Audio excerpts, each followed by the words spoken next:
What is going on, my fellow friends on YouTube? Now, I'm gonna be this is probably gonna be a pretty lean video as far as production quality. However, I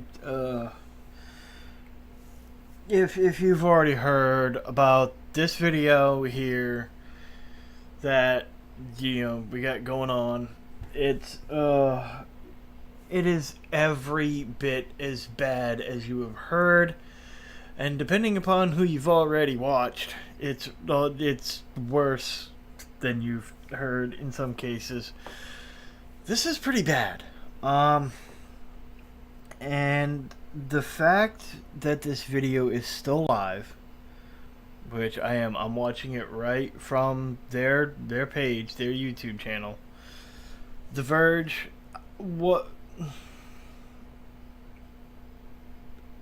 I'm pretty much speechless at this point as far as an intro. So what's going on here is they've decided to go ahead and make a video about building a gaming PC, and yeah. I'm going to come across as an asshole because, well, I kind of am. And I want to put a disclaimer right here, right now. This video is not about me. It's not me bullying them or attacking them. But people need to be aware that this is bad. And there's a bunch of mistakes, a bunch of big no-nos in this video, and it's shocking that not only did all the producers and editors and everybody at The Verge be like, alright, this is good, post it, but it's still up. And it's been a couple of days at this point, and there have been a bunch of other reaction videos, and like whoever is in charge of the channel is aware that of all the negative backlash. And the proof of this is the fact that they have disabled comments, and well,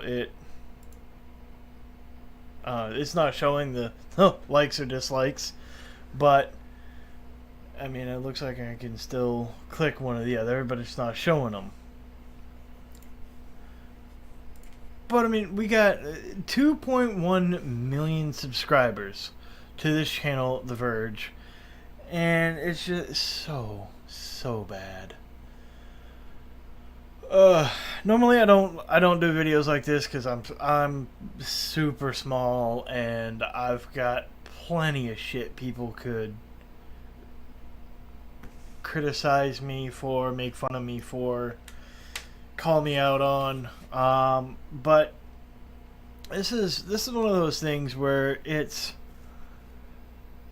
PC building is definitely a hobby of mine, and there's already a bunch of negative stigma around, the PC Master Race, and this is only gonna make it worse, because anybody who winds up following this is going to have, if you follow this video, you're gonna have a bad time. Yeah, sorry, forced South Park reference, but let's go ahead, let's get into this video. Oh, this is bad. So a few years ago, TC, or Managing Editor, built a gaming desktop, but it's kind of out of date, and it's definitely not going to hold up for Battlefield 5. So let's build a new one. You can build a gaming desktop for around $1,000. Yeah, you can. And in fact, you can even get a decent CPU paired with a really good GPU for $1,000. So why he's saying it like this is kind of, I don't know, context and the tone. Just kind of seems like he's underestimating how much $1,000, like how good of a system $1,000 will get you. But I want to go all out, so I spent around 2,000. PC like this is going to be able to play most games at ultra settings. So, what do you need to build a desktop? Well, of course, first you need a table. Duh. Preferably not metal. If it's going to be metal, have an anti-static working surface layered on top of it. Technically, you should have an anti-static surface regardless, because wood, plastic, metal, I mean, honestly, you're especially if you live like in a cold area like I do. I live in Maine, and in the winter months, it gets cold, it gets dry. I've gotten up out of my chair to go, and pull on the light string for the ceiling fan in my old place, for example, and I'd get shocked from like it would like it. I ain't no sissy, but like it was a really sharp snap, and like you definitely knew it. And if you weren't expecting it and it caught you off guard, you'd be taken aback by it, just from literally getting up off of my chair in the winter months. So you're gonna want something for static protection or anti-static protection, however you want to word it, regardless of the surface you are building on. A thermal paste applicator, an Allen wrench, some tweezers to tighten up the wires, a Swiss Army knife which hopefully has a Phillips head screwdriver in it.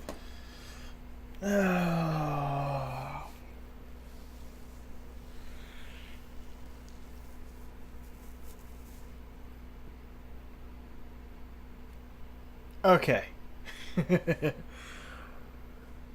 The thermal paste spreader, that is, everybody has their own thing about thermal paste, and this is like a stupidly heated conversation on the internet all over the place.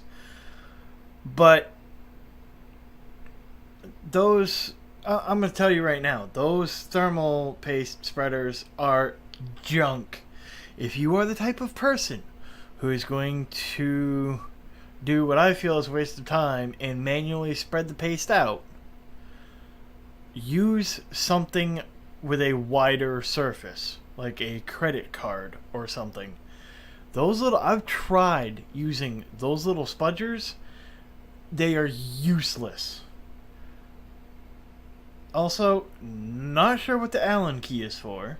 I have never had to use an Allen key for the build that like he's doing. The only time I've had Allen or hex key screws is with EK water blocks, water cooling parts. The fan screws for the fans and the radiators.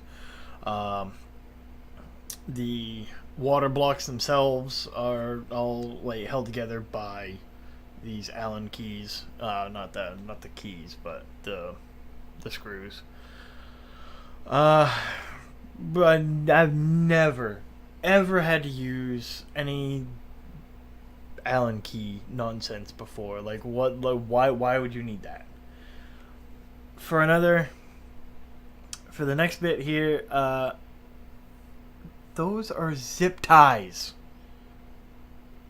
Like, would it have really killed them to redub like 5 seconds of audio for him to for them to correct the fact that he called those zip ties tweezers? What the hell? Like, you don't even know what zip ties are, and you expect us to have faith in your knowledge of building a computer? And then the worst part of this little bit right here, a Swiss Army knife, which hopefully has a Phillips head screwdriver. What? No. You're placing your ability to build this computer in hopes No! You actually need to have the actual tools that you need. You're best off having an actual full-length screwdriver that has a magnetic tip. Not a Swiss Army knife that's like bulky, has a driver head shaft that's only like yay long, if it has a screwdriver at all, and it's not magnetic. Like, And last but not least, an anti-static bracelet, which is to protect you and the parts. These are what? That is not an anti-static ha ha ha ha ha anti-static strap. That's like my buddy is dying of cancer, please support him bracelet. And as this video continues to play, you'll notice not only does there not seem to be anywhere to hook a wire onto this bracelet, but he actually, if there is, he doesn't actually hook one. He just puts that on and calls it good. He calls it a day. He's protected from static. the parts you're going to need, but more importantly, before we get there, we need to understand what these parts are doing and how they interact with one another. To better understand the parts that make up a desktop, let's try to understand them individually. The process... Alright, so I will give credit when credit is due. This little bit is actually not bad. It's actually a nice, simplified explanation of which part does what and how kind of I mean, it's oversimplified. But for people who are completely new to building a PC, this is actually a good explanation of trying to get you to understand what part does what and how important is which part for which purpose, which task that you're going to be using the PC for. The processor is like the computer's brain, a base of calculations that control everything the computer does. The motherboard is like the foundation, serving as a main structure for all other parts to be added to. It also allows the other parts to communicate with one another, which also makes it kind of like a nervous system. Graphics cards are responsible for rendering and processing visuals into what you see on screen. Our PC's power supply is of course channeling electricity, in that it adjusts and provides the right amount of energy to keep it running. Last but not least, RAM, or random access memory, and your hard drive are good examples of short-term and long-term memory, respectively.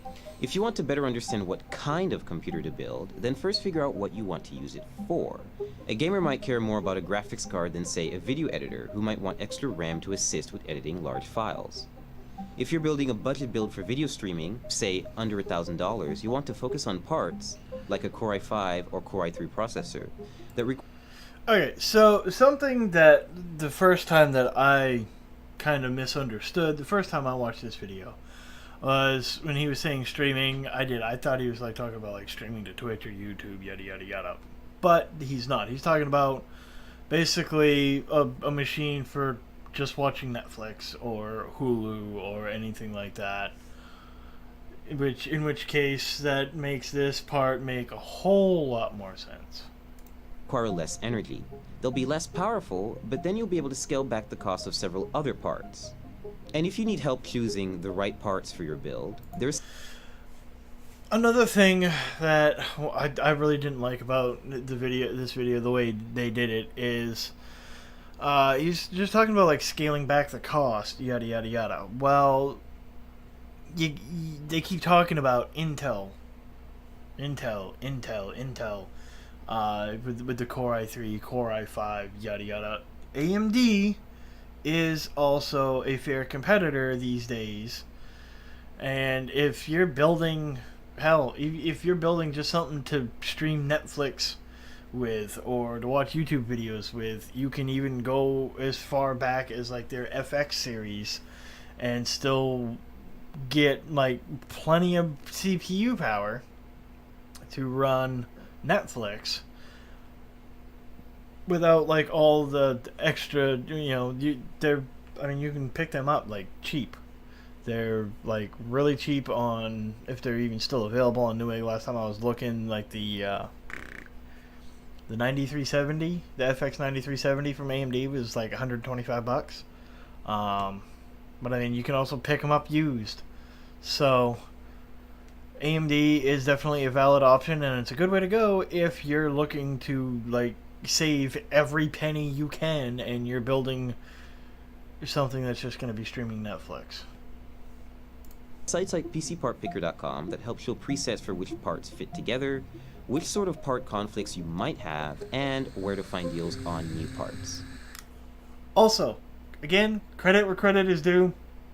Fantastic website to use if you're trying to get the optimal, making sure that the parts you're picking are all compatible with each other, and to give you tips on parts that you may need. Like if you've got, if you're gonna run 6950X and AMD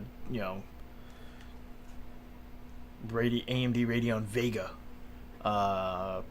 you're gonna need quite a bit of power. You're gonna need a seriously beefy power supply, especially if you're gonna be one of those types that doubles down on graphics cards, and it will point out to you that, hey, the power supply you have selected is not enough.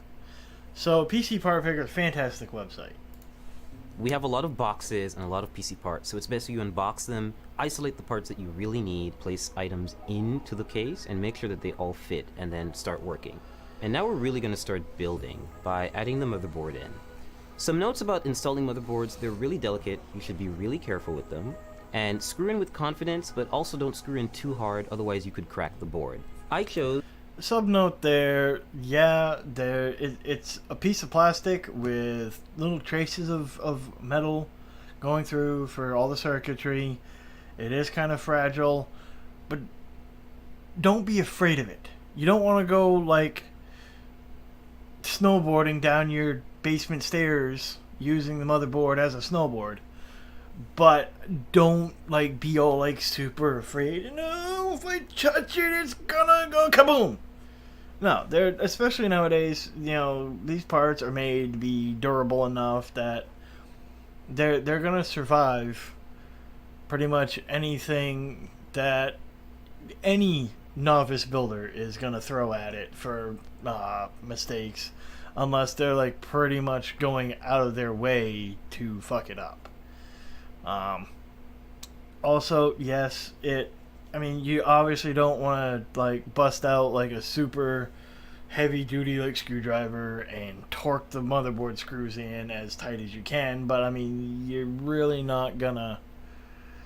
Again, it's one of those things where you're not going to torque those tight enough.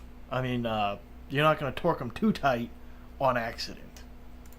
Asus's Z370 motherboard for two main reasons. One, it has built-in Wi-Fi and Bluetooth, and also it has support for NVMe SSDs, meaning you can get really fast SSDs that are really easy to install. Pay close attention to the brace that goes at the back of the computer. You always have to make sure that you really hammer it in, because there's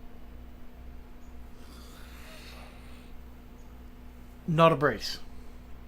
I don't know who wrote the script for this, but that is not a brace. That doesn't brace anything. That is the I/O shield. And I don't know why he phrased it, oh, you gotta really hammer it in. No, you don't hammer it in. You just have to apply enough force to get it to just snap into place. There's no screw. It really just has to go outside of the case and clasp onto the frame. And this is very important, because otherwise you can't align the motherboard correctly with the holes. We're just going to start installing all 8 screws. Now, technically, you can do it this way. However, I am among countless people who find it easier to install all the components onto the motherboard before you put it into the case. Makes it a lot easier when you're trying to wiggle and worm your hands around to install things like the RAM, the CPU cooler, It's definitely a lot easier, and if you put the CPU cooler on, it also gives you, that's a good way to hold the motherboard in place. It's stable enough, it's strong enough that nothing is going to break, and it's minimal touching of the motherboard at that point to actually get it in, line it up, and you're not blocking any of the holes. So next we're going to install the RAM on the motherboard. I chose Corsair's 16GB Vengeance LED RAM for two main reasons. One, it has LEDs and we do like lights in our gaming desktops. Secondly, it's pretty fast RAM. It's 2666 megahertz, I believe, so it's pretty fast, and this motherboard supports that speed, which is most important. Just a technicality, it's 2666, not that fast. It's mediocre, average at best. I'm running 2400. 2666 is like the next step up. It's not. 2400 is like pretty much bottom of the barrel, and 2666 is the next step up. It's really not that fast, so don't go by that. It's not bad, but if you're going for like screaming eagles here, then 2666, that's. Open the slots first, and just aligning the stick with the middle. He opens strip, all not four. with the end, and just lining that up with the logo. So once you hear that solid clasp and you don't see the gold connectors on the side anymore, that's when you know the RAM is in. Alright, what? Okay, he opened all four locks. He only has two sticks. And what the hell happened here? Like, he started out, let's back it up just a wee bit. As you can see here, he's inserting that stick into the slot closest to the CPU. And then we cut to this shot. Clasp, and you don't see the gold connectors on the side anymore. Then the shot, like right before this one, you can see, but now you can really see it's in the slot farthest from the CPU. What happened there? That's when you know the RAM is in. Step 3, we're going to install the hard drive, or in this case, the NVMe. And so yeah, here's another no-no. If you can, yep, my mouse right here. He's got them sitting side by side. Not only is that not optimal, because that is not going to provide you dual channel unless you have a motherboard that only has the two slots, which actually my son's computer is a micro ATX with only two RAM slots, but it is dual channel. Not only are you not going to get dual channel with this, some motherboards won't post. General rule of thumb, and this is even in the instructions for like every motherboard, they need to be in slots 1 and 3, which depending upon the motherboards, most are it's the slot closest to the CPU socket, and it is slot 1, and then you want to populate 1 and 3 initially if you only have two sticks for dual channel. ME SSD. I chose this format of solid state drive so that I could input it into the motherboard without having to worry about extra wires or putting it in a separate part of the case and just getting really messy.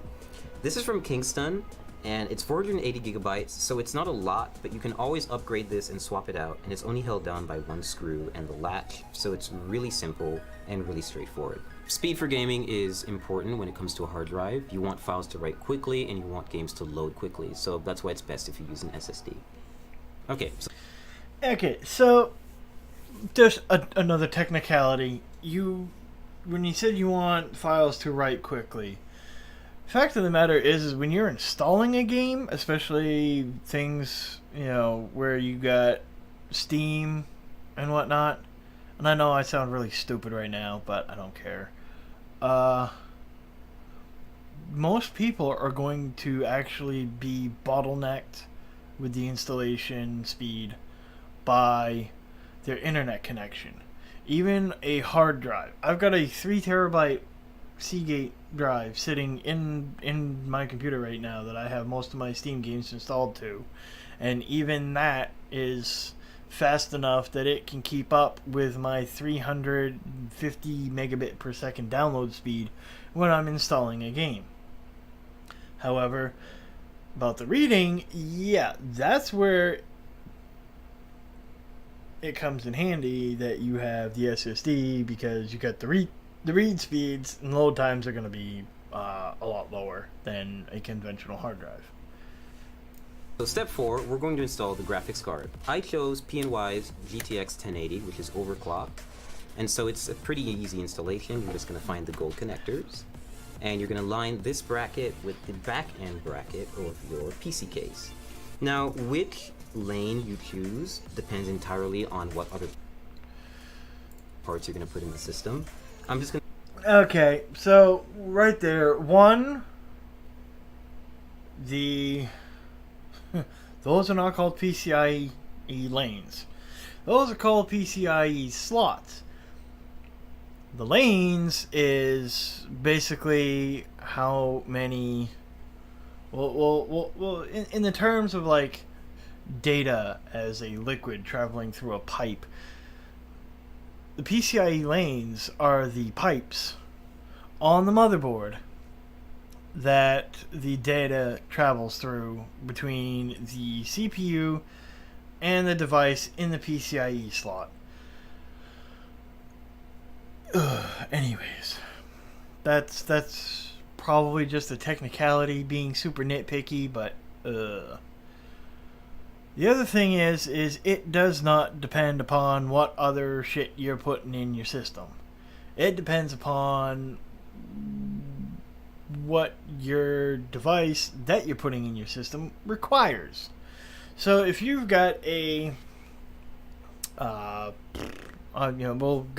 card right here, so it is a PCIe, PCI Express X16 device. You need to put it in a X16 slot. And the thing you need to be careful about is that you can technically get away with putting anything from like the GTX 10 series and older in an X8 slot with PCIe Gen 3, and you're probably gonna suffer like a 5% performance hit, if that. But what you need to like actually be paying attention to is how many lanes that device is going to need. Yeah, this is kind of an iffy situation right now with the RTX cards about to drop, and nobody really knows yet what those are going to require for lanes, how much bandwidth those are actually going to be using or require to function properly. But anything, the Pascal architecture and older, and that includes like on the AMD side, anything like even Polaris, and I'm not sure if the Vega cards are Polaris or not. But those are fine in a Gen 3 X8 slot, unless you're doing like crazy stupid crap where you're running SLI or Crossfire. Then you might run into issues, but you typically shouldn't. You don't want to go for form over function. If you have, this is my point. I have seen the X16, slots. They're physically, the slot is an X16 slot, but I've seen some of those that will run at X4. Actually, my motherboard is because of the CPU I've got. My ASRock X99 Fatality gaming killer, blah blah blah. With the 5820K only having 28 PCIe lanes, my third PCIe slot runs at X4. The second one runs at X8, and the top one's the only one that runs at X16. This is something you want to keep in mind. You don't want to sit there and, like, if you've got like a super fancy M.2 drive of some kind, which is going to be covered by the graphics card put in the X16 slot, you're not going to want to take and put it down in the X4 slot, in the PCIe, the third PCIe slot, and because at least with my configuration, if I was to get like something like a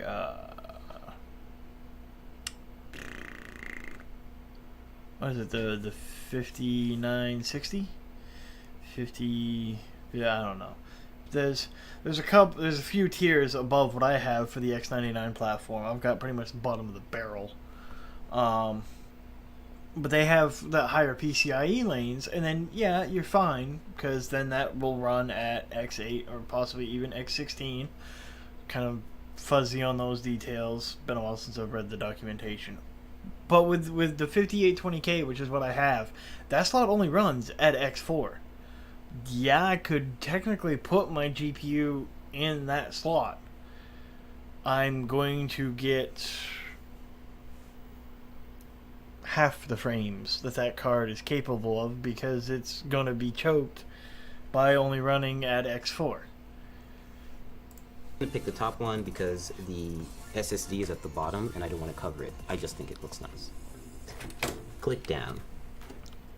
Take your remaining brackets and just put them in the spots that you haven't used. You don't have to screw these in. They get bolted down by the back end bracket. And not your GPU's all installed. cases have that though. Power supply time. I chose Corsair's 850 watt power supply because I need enough headroom for ray tracing GPUs when they come out, and I don't want to have to upgrade it again. So all you have to do is take the brick and make sure that you align it with... Real quick, this is about to get really stupid, but I just wanted to point out, the power supply, yeah, you do want to make sure you have enough, but if you have over a certain amount, your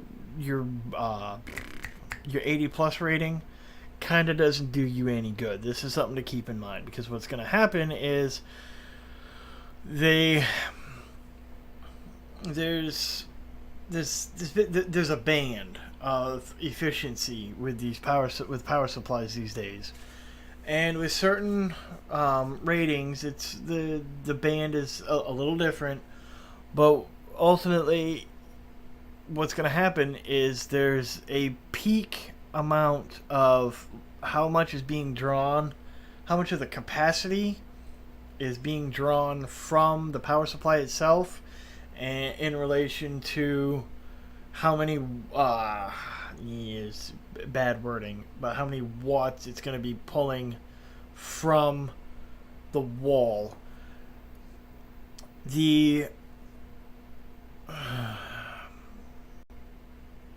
Alright, I'm gonna phrase it like this. So, for example, if you've got like an 80 plus bronze power supply, that's, this looks like it might be I don't know if that's going to be a platinum or not. I can't really tell from this angle, but we'll say an 850 watt power supply. It's got 80 plus bronze. What's going to happen is it's going to have it's the bronze efficiency rating. So what's going to happen is you got like if you're only drawing like 650 watts from the power supply. The power supply itself is drawing, say, we'll say 800 from the wall. I mean, these numbers are like really, really blown out just for explanation purposes. So don't quote me on any of this. But this concept is something you need to understand. So then you got like platinum though. I mean, we're gonna skip all the way to 80 plus platinum. If you're drawing 650 watts from the wall, I mean from the power supply itself, you're pulling probably 675 from the wall. That's what the whole rating is. And if you get like stupid, but the thing is though is I'm all over the place. Thought process, ADHD, squirrels. With 80 plus bronze, what's going to happen is if while you've got 650 watts, you're cranking out of it. It's pulling 800 from the wall. If you're only pulling 500 watts from the power supply itself, you might be pulling 750 watts or 700 watts. There's a peak efficiency where there's the smallest difference between what you're pulling from the power supply and what you're pulling from the wall. Now these are like really blown out numbers, just kind of pulling them out of my ass. But if you're sitting there and you're not like using a power supply to its full efficiency, then your light bill is going to suffer. It's not going to be a big deal as far as like burning your computer out or your power supply out, but that is something to keep in mind, is the efficiency rating. These little insulating pads, so the power supply is pad to do is take. I'm going to go ahead and start this over. The brick and make sure that you align it with these little insulating pads so that the power supply doesn't short circuit and come into contact with the rest of the system. So what? No.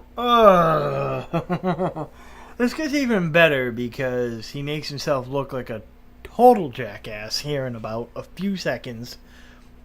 Those are not insulating pads. Those little pads are sound dampeners so that the vibration of the power supply fan doesn't sit there and cause the power supply to like vibrate against the case, where right there might be like a fraction of a millimeter gap. Just take it in, slide it in nice and easy until you have a snug fit. No! And then shift it to the back. And he puts the fan facing in right up against the motherboard tray where it can't breathe. And make sure it's right up against the frame. So we want to make sure it's on those pads so it doesn't short circuit out against the case and fuck up the rest of the system. But on the back side of the power supply, that's okay to be touching the case directly. What? Like that right there. How did he not catch that? Was he was reading the script and like, wait a minute, this doesn't make any sense. It's not allowed to touch the case there, but it can touch it here? Like, what? Like, how did that not throw like 100 red flags to everybody involved at that moment? Now you just take the required screws and you tighten and screw in. So next step, we're going to install the CPU core. In this case, it's going to go on the top end of the case, and we're just going to have the hose hang out for a little while until we install the processor, which is going to come a little later. Always be sure to try to... Oh, do you notice? There are no fans on that.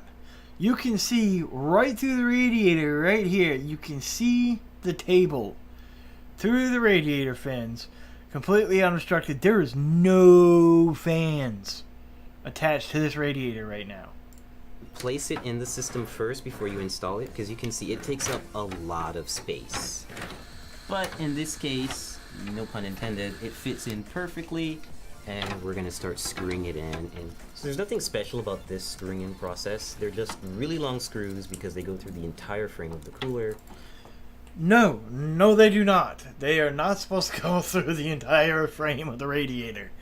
Those long screws are long like that because they're supposed to go between the and the yep, well, I misspoke, and here I am correcting myself. They go... The fans. Those screws are for the fans being attached to the radiator. Now, they are just long enough that you can do it so that the fans are between the radiator and the case. But you put them screws all the way through, and I've seen radiators that when you do that, you puncture the tubes that travel back and forth. And they take forever. So next up, cables. Every power supply is going to come with a big bag of Velcro cables. It's kind of daunting at first, so you always have to find the ones that are going to fit.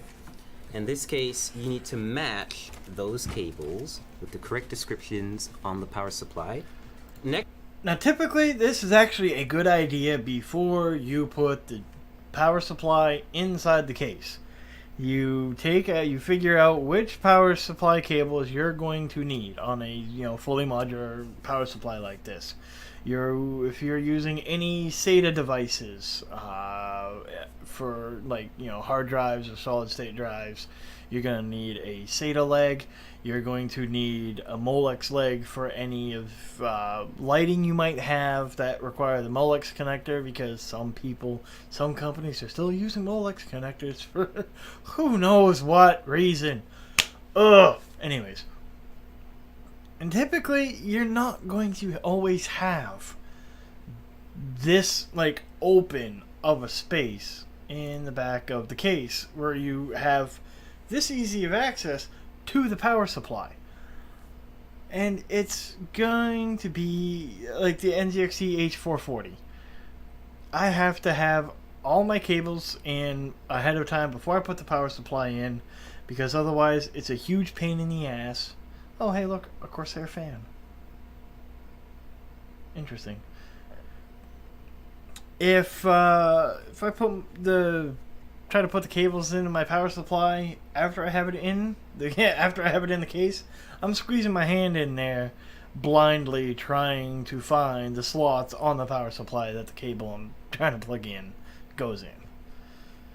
So that's, with this, you can get away with it. The case is plenty open. On the power supply. Next step is we're connecting the power supply to the motherboard with a 24-pin cable. We're just matching that cable from the motherboard, threading it through the back, and attaching the 24-pin header to the power supply so that we can have one of the connections complete. The next few additions... Alright. So from a cable management standpoint, typically you want to connect to the power supply first and only slink out just as much cable as you need from the back to the front, make it look a little cleaner. Will be for the GPU, for any specific ports that the case has, for any lighting that the case has, the CPU cooler, anything else really. We're installing the CPU, the heart of the computer, or the brain, depending on how you look at it. So to do this, we're just going to remove the plastic covering that they put on the motherboard. What? We're going to take this little plastic part out. Just toss that out of here. Oh, what? What the hell are you doing, dude? Okay. You're not really meant to be taking that cover out by hand, per se. You're supposed to open that up, put the CPU in the socket, then close it down. That plastic piece pops out on its own when you actually clamp the lid down.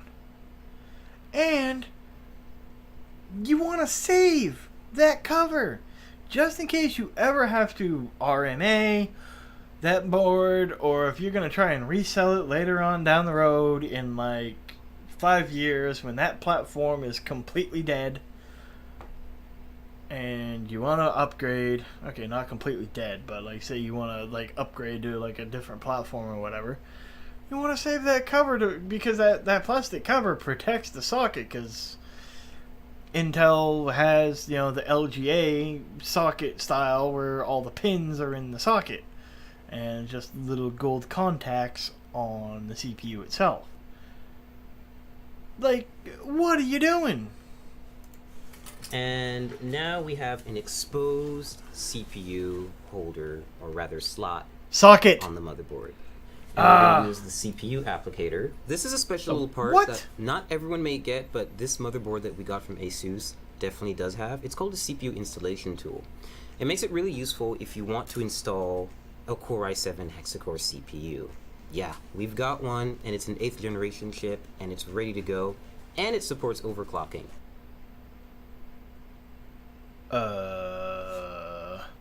Unless that's an 8086K, that's nothing special to be bragging about having. I mean, yeah, I mean, kudos, woo, 6 core, 12 thread, nice and beastie, but those details alone don't make it all that special. My 5820K is a fucking 6 core, 12 thread beast. Not the greatest for gaming, but 6 core 12 thread has been a thing for a while. So yeah, I mean, it's brag worthy for like, yeah, I've got this much power, yeah, blah blah blah blah blah. But the fact that you have one isn't really all that special. Sounds to me like you think you won the lottery by managing to acquire a 6 core 12 thread CPU. Which, if it's an 8086K, woohoo! I don't know if he's gone on the list of everything that he has. Like, I don't know if he specifies which CPU that is. But it's an 8th gen, so it's an 8000 series i7. And so it could be the 8700K, or it could be the 8086K. It could be various other things. I haven't been paying much attention to all the different SKUs of the 8th gen, because I'm fine on 5th gen. So what having this little installer does for you is it's basically a brace that you can apply right to the CPU and light it up with the triangles that you'll see on the bottom left corners. And this will make it easier for us to apply it to the motherboard, and then apply thermal paste, and then apply a CPU cooler on top. Okay, so not only is it completely stupid and a waste of time to use such an applicator, because using such an applicator is literally going to double the amount of work you have to do to put the CPU in that socket. Because what he just said, line the triangles up, blah, blah, blah, blah, blah. It's exactly what you do when you drop the CPU in the socket in the first place. There's a triangle on the PCB of the CPU. There is a triangle on the motherboard. You line those up, you lightly drop the CPU into the socket, and then clamp it down, you're good. But the real issue, I guess, that I have with this part is the fact that he's like not demonstrating how to do it properly without the tool, even though he literally just said that not everybody's gonna get one.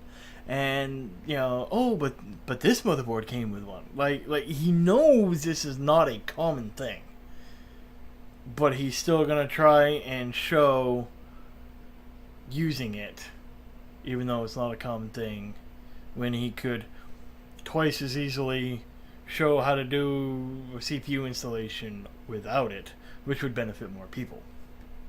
And we're just going to carefully lean it down into the system and make sure that everything lines up, and we're going to clasp down on it, and we'll be good to go.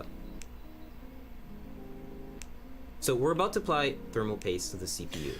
Every CPU cooler actually comes with a bit of thermal paste already neatly applied in a circle around it, but it's usually not enough. It's Get ready to cringe. good, essentially PC building practice to have a little bit extra and layer it on top of the CPU. The final portion is to add the CPU. What the fuck did you just do? What kind of thermal paste application is that? This is not the worst part though. But what the fuck kind of application is that? You essentially have two breeds of people that should be building a computer.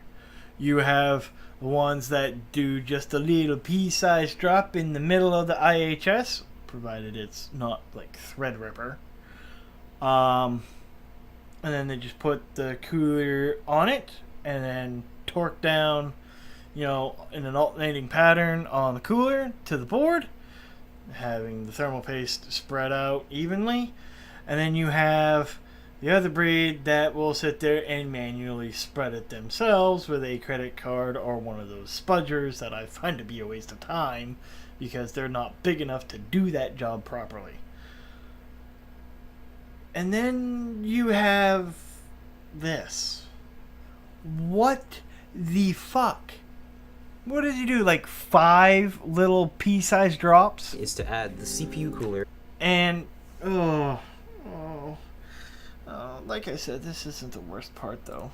To the top end of the processor. So you're going to see that there are 4 brackets. Oh, what is that mess? What the hell did it... How did it wind up like that? You haven't put the cooler on yet. And it looks all, like, runny. Like somebody fucking sneezed with a mouthful of glue. What the fuck? Brackets, or rather like screws in here with brackets and holders right here. And they're going to keep the cooler raised off the processor, but it's also going to be close enough to actually physically come in.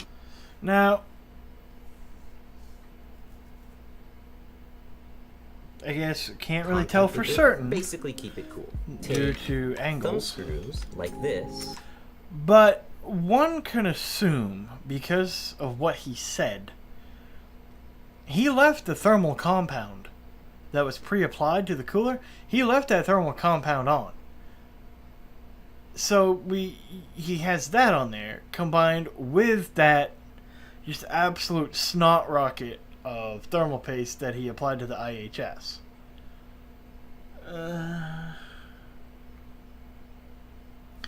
That is not something you want to do. A lot of people would actually argue that too much thermal paste can actually result in worse temperatures than not enough thermal paste, because it creates too much of a barrier between the IHS and the cooler that the heat has to try and travel through.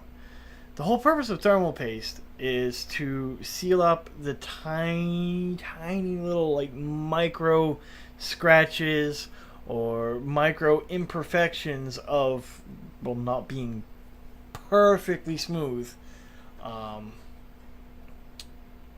That's, in the surface of the IHS, which is the integrated heat spreader, the actual thing you see on the top of the CPU, and the bottom of the cooler.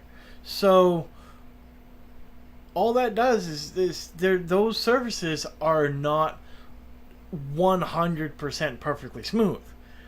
Thermal paste, its purpose is literally to compensate for those tiny little micro like divots and imperfections, so that it is every bit of surface is in contact between the two surfaces of the, between the cooler and the IHS. If you put too much thermal paste on there, you're going to wind up with one of two issues. It's either going to splooge out all over the motherboard socket, all over the CPU socket, or it's going to impede heat transfer from the CPU to the cooler. and just screw them on. So now that our internals are done, we're going to put all the panels back on, which is the top glass, side glass, front glass, and of course the back panel where all of this fun stuff is happening. So we fully built the PC. Oh, wait, what? There's fans there now. Where did those come from? Panel where all of this fun stuff is happening. So we fully built. See, now we never saw him install those fans. But we also do see now, too, from the looks of it, I mean, it's kind of hard to tell because of the glass and the lighting. But it does definitely seem like the fan that was, like, right here a little while ago in the vid is not there anymore. And now there's 2 fans on the radiator. Built the PC, everything's put together, and we got to the post screen. It ain't pretty, though. So what's next? Well, you need cable a USB management flash is drive terrible. with your Windows installation media on it, and of course a license key. Also, there are alternatives. There is various distributions of Linux, and Linux is free. So, Windows is not your only option. Kind of annoying that they didn't at least throw a shout out to like, oh, you could also use Linux, blah blah blah. No, they're like all about Windows. So I plugged that up, installed Windows in a couple of minutes, installed a bunch of drivers, and now we have a fully functioning gaming PC ready to run some games. Right? Oh yeah? What are your temperatures there, homie? I bet they ain't good. Right now I've got Armor 3 running at maximum settings, native resolution, which is 1080p HD, and it's running pretty smoothly. Like, I'm averaging 70 and 80 FPS, and this is normally like a very intensive game to run. Yeah, okay, alright, so the thing about Arma 3, and this is why this game is a bad example for something like this.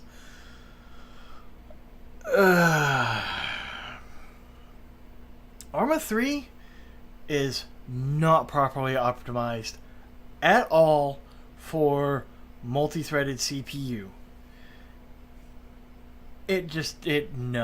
Nope. It's garbage. It does not know how to properly use multi-thread, multiple threads on a CPU. So the only way you're really going to have a good experience with Arma 3 is if you have a CPU that has a high single thread performance rating.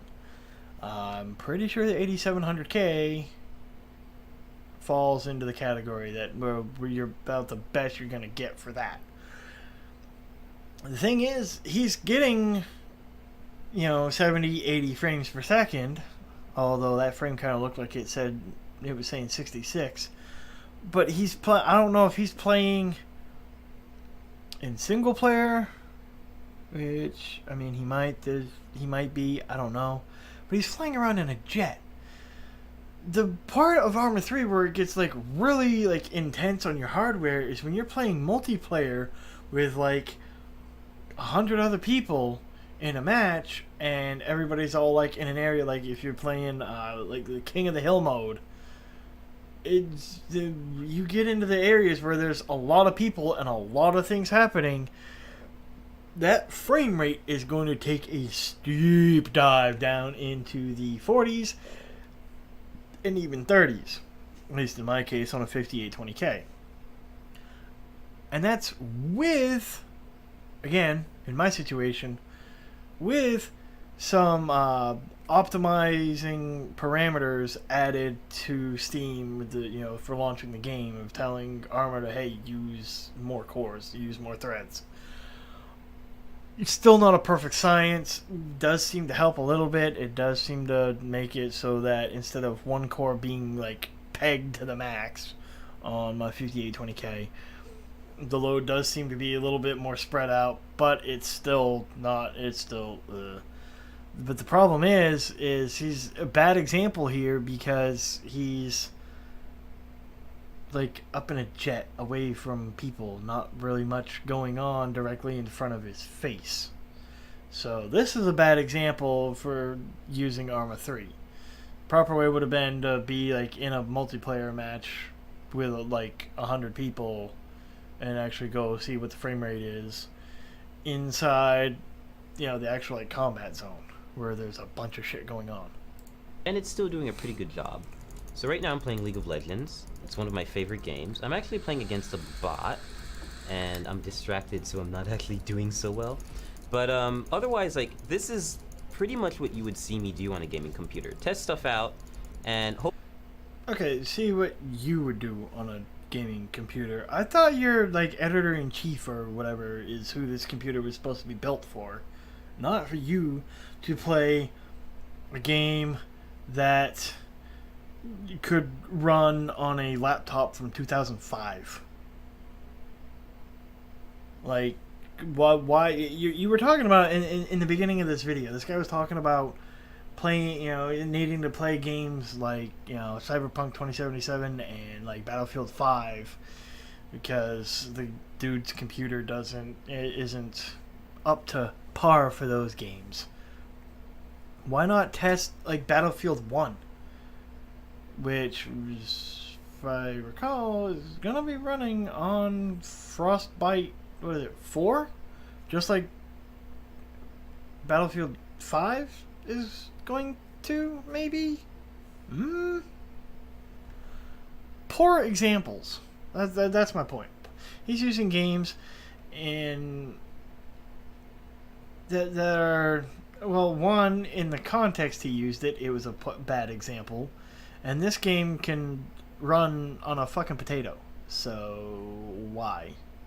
Hopefully have really high frame rates like I am right Hopefully. now. I'm averaging 120 FPS, and that's only because I've actually locked the game to that frame rate, because I can get around 300 FPS playing League on maximum settings, which is a little bit absurd, and you don't really need that, so I've locked it. If you don't really need that, why the fuck did you spend $2,000 to build a computer to play League of Legends on? What? Like, just...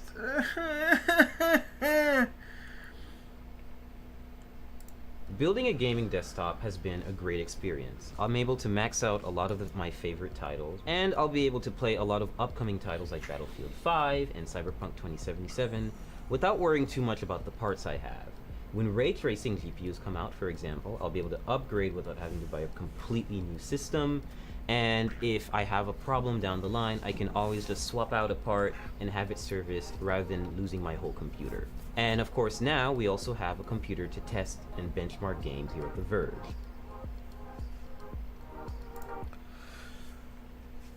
Oh. This video really should have been titled 100 Things Not to Do When Building a Computer. Granted, the title says how we built a $2,000 gaming PC. But the way that this is presented, the way he talks and expresses himself and presents himself, this is coming off as like a tutorial. Like, it's meant to be a tutorial. And it's a very, very bad one. So many things wrong. Just, you don't put 2 RAM sticks side by side if you're only running 2 sticks of RAM. You, like, cable management just a little bit. Like, just so much wrong here. Now, I'm not saying that, these guys need to be attacked. The whole purpose of this video, learn what not to do. People need to be aware that mistakes. Mistake after mistake after mistake after mistake. Error after error after error. And some of these, I have seen some of these mistakes made in lesser dramaticness, if that's a word, and seen said mistakes, less dramatic versions of these mistakes kill hardware. I've seen it. I've done it. And it's just there was clearly things discovered after the fact, because there was that fan. Is it where? Like as he was piecing this together. Where is it? Let's see if I can find it. I don't think I can. Alright, see? There's no fan. Like, you can see his hand, like, unobstructed through those fins. There's no fans on that radiator. And he used the long screws that are meant to go through the fans to the radiator to mount the radiator to the case initially. And as you can see, there's a random fan like right here for some reason. But now, after the fact here, I mean, you can see the fans are in the case. I mean, they're on the radiator where they belong. Let's see if I can get a shot of the front here, because I bet you that fan is no longer in the front. Because I couldn't see it when we was getting some of the first glamour shots of it after it was all together. Where are said glamour shots? And just like the top left. Fully built the PC. Like, see, I mean, granted, maybe the angle in the lighting would probably make it kind of hard to see, but like, really, like, that fan is apparently gone. So apparently they done learned, but they didn't go back and redo any of the shots of like, all right, so this is how you do it. This is the right way to do it. They just kind of corrected it and left people to be kind of in the dark about the back panel where all of this fun stuff is happening. So we fully built the PC, everything's put together, and they've just kind of left all the mistakes where they were. And some of them were obviously corrected because, like I said, that fan got moved. It's probably one of these two fans, honestly. But, I mean, even if it's not, these two fans got added to the radiator after the fact. And nothing was ever said about that correction. So, yeah, this is definitely one of those things where it is a pitfall if you don't wind up with a reliable source for your tutorials. I mean, never go with just one person, with one video, with one person's opinion. 90% of like computer like tech stuff about like, oh, what you should use for this, what you should use for that, a lot of it is opinion. It's opinion based in experience with that hardware that they're recommending, but it's mostly opinion.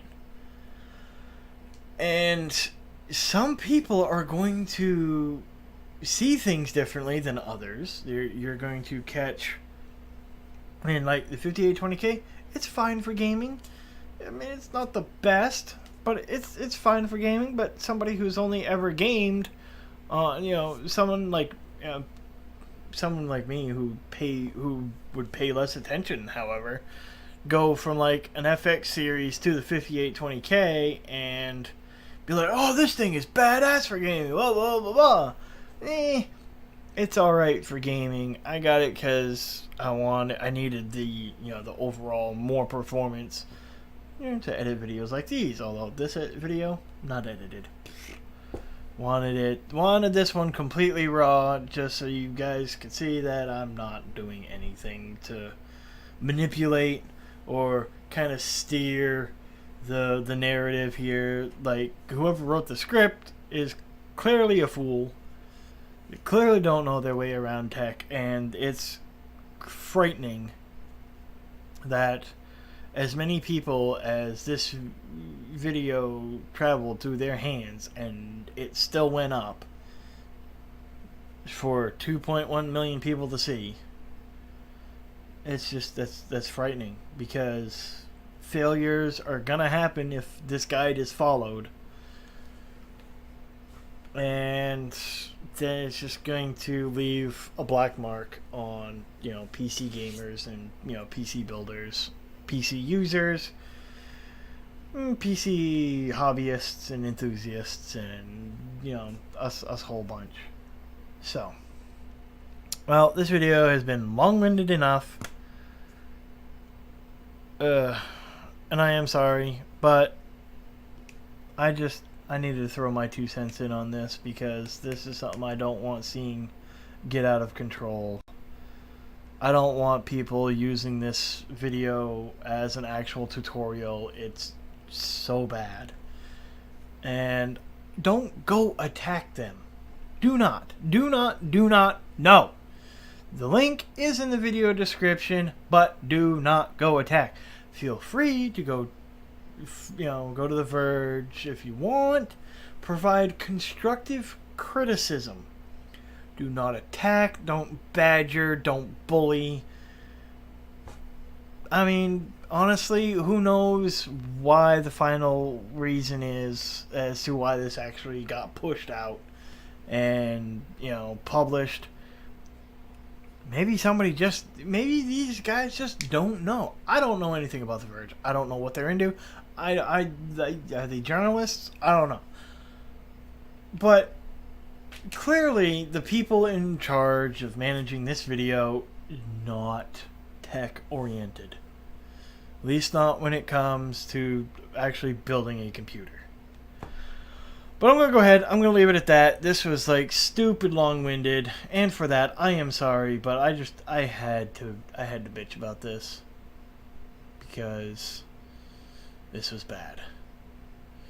And 95% of the advice and instruction in this video is bad advice.